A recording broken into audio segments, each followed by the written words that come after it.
Umpisa na ng bentahan ng murang bigas sa mga Kadiwa stores. Para sa update ng babalita, live mula sa Marikina, si Mobile Journal Ivan Tarinque. Ivan, kumusta ang sitwasyon dyan? May bigas pa bang mabibili? Cheryl, makikita naman natin sa likod natin na ito nabawasan na yung mga tao pupunta dito sa Kadiwa Store. Pero may pailan-ilan pa rin dumarating. Maagang pinilahan ng Kadiwa Store dito sa Barangay Fortune sa Marikina dahil umpisa na ng bentahan ng murang bigas na 29 pesos lang. Alas 4 pa lang ng madaling araw kanina pero manabi ng residente ang pumila para makuha ng makabili ng bigas. Ang sistema dito, ang mga pipila bibigyan ng stub para makabili at kada stub holder hanggang 5 kilo lang ang pwedeng bilhin. So matotal ang 5 kilo ay 145 pesos lang.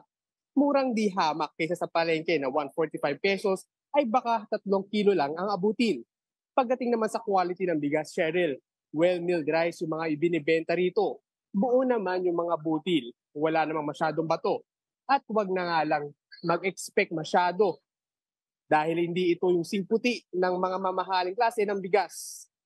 Kanina nga nagkaroon pa ng taste test dito pero hindi ko na lang naabutan. Okay naman daw, malambot. Pwedeng-pwede na para sa pamilya.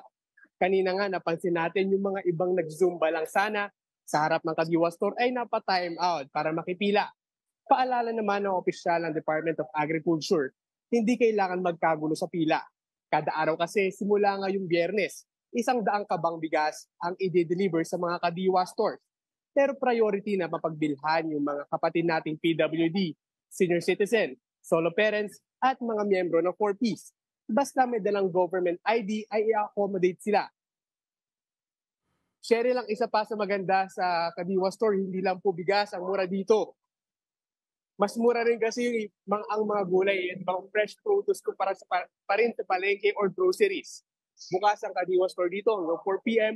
o hanggang sa maubos ang kanilang paninda. Cheryl?